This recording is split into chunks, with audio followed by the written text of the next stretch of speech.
Hi everybody and welcome back to my channel. This is Fiona at Drawings in a Drawer. I hope you're all having a good day.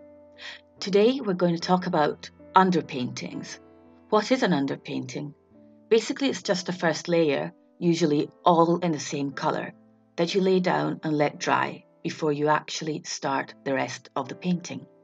Why do artists do this? I believe for oils and acrylics it's just to get a better idea of the values, and also to almost have a reference, a first idea of what the final painting can turn out like working on this base. With watercolour, this is a bit different for two reasons. One is because watercolour lifts, it's not permanent, so you have to be careful when re-wetting the surface not to disturb the underlying layers too much. Two, because watercolours are transparent, and that is where the true beauty of watercolour lies. So any colour that's underneath will, I would say, almost shine through and set the mood for the painting. Today, I wanted to try this very shade of Ultramarine Turquoise by Daniel Smith, because I've seen an artist I admire use it in her work. I wanted to see what the effect of this would be, and I have to say that it is almost like an underwater effect that has something dreamy about it.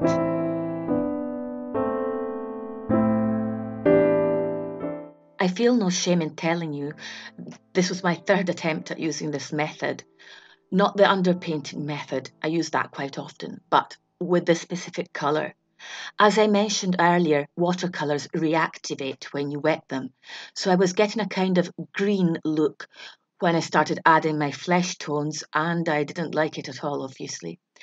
But through trial and error, I realised that of course you have to make the underpainting extremely light and very watered down. And for those of you who'd like to try it and are new to this underpainting method, it also has to be bone dry before you go over it with more paint. By making the underpainting very soft and diluted and working delicately on the next layers, I saw the ultramarine turquoise wasn't lifting anymore, or not nearly as much.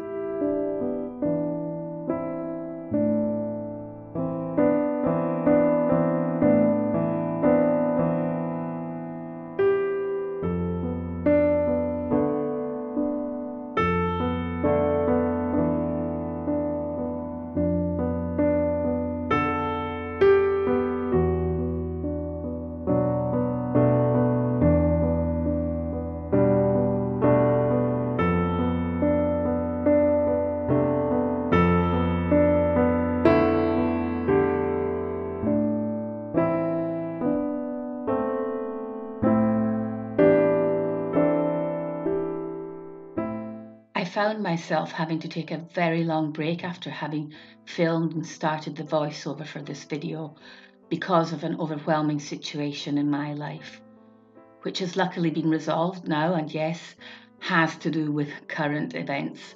Fortunately, we are all well.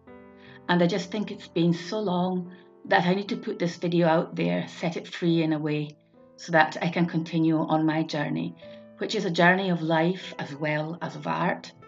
But of course, the part that interests us is that concerning art and what it does for us and how it heals and helps us along.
Looking back on this painting now, it gives me a sense of calm, of peace, like someone lying down by a pool and simply being basked in light. The simplicity of such a thing seems so far away for a while that I have grown even fonder of this image, and I plan to come back to it and paint it larger using the same technique, which I hope I managed to discuss with you, if not in depth, enough to pass on my experience with it and how it can add to a scene or figure you'd like to paint. I really suggest you try it out, and please do let me know if you have any questions. I always read the comments in the section down below. So I am going to say goodbye for now, and if you will hit that like button, you will really help this channel out immensely. It's very simple. If you subscribe, that would be even better.